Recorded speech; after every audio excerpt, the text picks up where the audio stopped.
Throughout the 1960s and 1970s, England experienced a remarkable cultural shift as rock musicians, many of whom had emerged from modest roots, soared to unparalleled heights of fame and wealth. With their newfound riches, these artists frequently splurged on lavish acquisitions, with the purchase of vast English country estates and mansions standing out as particularly iconic. These properties, crafted for an earlier age of expansive families, multi-generational living, and large retinues of staff, offered a striking departure from the humble beginnings of their new owners.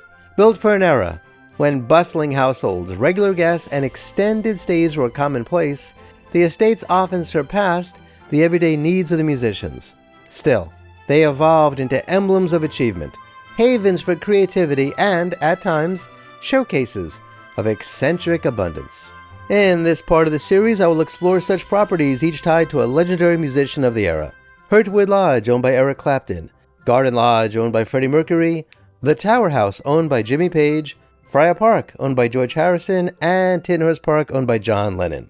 So sit back and pour yourself a cup of coffee, or a tankard of tea, or a mug of mead, or a chalice of cider, or a flagon filled with any beverage of your choice, and join me for a conversation at the corner table of the Campfire Cafe.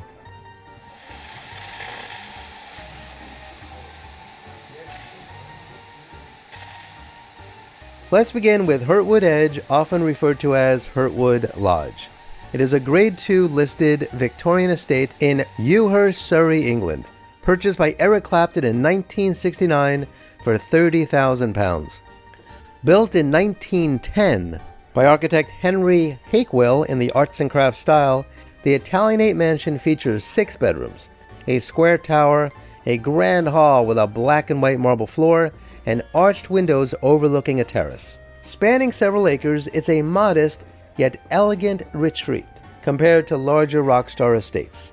Clapton, born in 1945 in nearby Ripley to a working-class family, transformed it into a personal haven.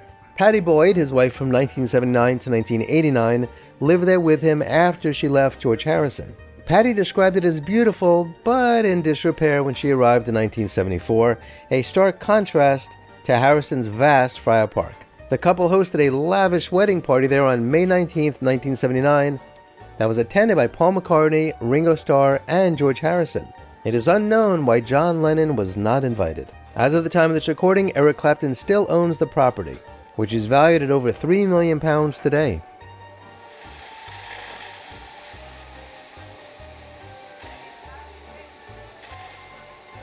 Garden Lodge, located at 1 Logan Place in Kensington, London, is a neo-Georgian detached house purchased by Freddie Mercury, Queen's frontman, in 1980 for £500,000 in cash. Built in 1908, the 2-story home spans approximately 4,000 square feet, featuring 8 bedrooms, a double-height drawing room, a dining room, and a studio wing with a large bay window. It sits on a 1-acre lot, enclosed by an 8-foot wall with a Japanese-style garden. The estate was listed for £30 million in 2024. Mercury did own at least 2 adjacent townhouses, one for Mary Austin, and the other I believe he used as an office. Upon his death, on November 24, 1991, Mercury bequeathed the property and its contents to Mary Austin, his close friend and former fiancée. Austin lived there until listing it for sale in 2024, preserving it largely as Mercury had left it.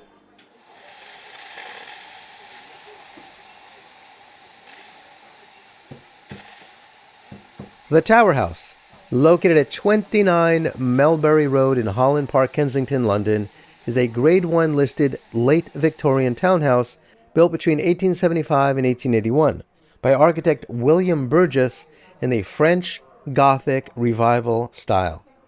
Constructed with red brick, bath stone dressings, and Cumbrian green slate, it features a distinctive cylindrical tower with a conical roof. Spanning about 5,000 square feet, it includes a drawing room, dining room, library, 2 bedrooms, and an armory with interiors showcasing Burgess's medieval-inspired designs, such as themed rooms, time, love, literature, and intricate details like stained glass and mosaics. Jimmy Page, Led Zeppelin's guitarist, bought it in 1972 for $350,000 from actor Richard Harris, outbidding David Bowie. Page, born in 1944 in Heston, Middlesex, has owned it since, preserving its historic fabric. As of the date of this recording, Jimmy Page has done an excellent job preserving the beautiful and legendary Tower House.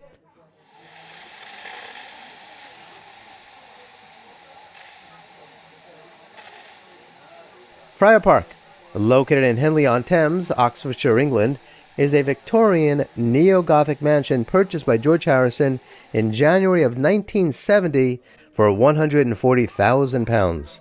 Built between 1889 and 1895 for lawyer Sir Frank Crisp, the house spans approximately 36 rooms, as clarified by Olivia Harrison in a 2004 interview, debunking exaggerated claims of 120 rooms. The estate covers 32 acres, not 62 as sometimes misreported, and it features gardens and caves and grottos and a scale model of the Matterhorn. The main house is Grade 2 listed, as are its lower, middle, and upper lodges, and the gardens are Grade 2 on the Register of Historic Parks and Gardens. Harrison, born in 1943 in Liverpool, moved in with Patty Boyd in March of 1970, later installing Friar Park Studios, Henley-on-Thames, where he recorded albums like All Things Must Pass. After Sir Frank Crisp died in 1919, the estate was owned by Sir Percival David, then passed on to the Salesian Sisters of St. John Bosco, where they used it as a school, not as a monastery as sometimes and often misreported. It was never a monastery. It was never a nunnery. George Harrison did not restore all of the gardens, as is often reported. He restored some of the gardens, and he lived there until his death in 2001, leaving it to Olivia and his son Danny, who, it has been said, still sometimes reside there.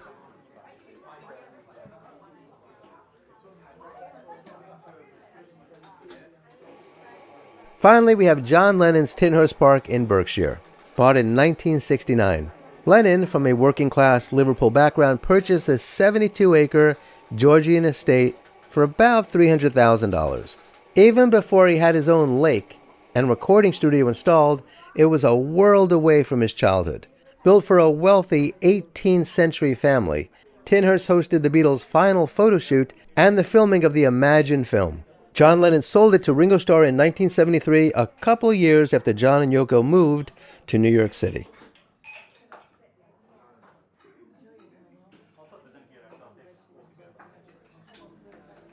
These musicians, many of whom grew up poor or lower middle class, seized the opportunity to own estates that symbolized their rise. Yet these properties, built for a time of large families, live-in staff, and extended stays, often exceeded their practical needs. Many of these homes seem like relics of an aristocratic past, repurposed as badges of success or creative havens. But these homes reflected not just their wealth, but their desire to transcend their humble origins, even if the reality of living in such spaces sometimes clashed with the modern, often solitary lives of many of these rock stars.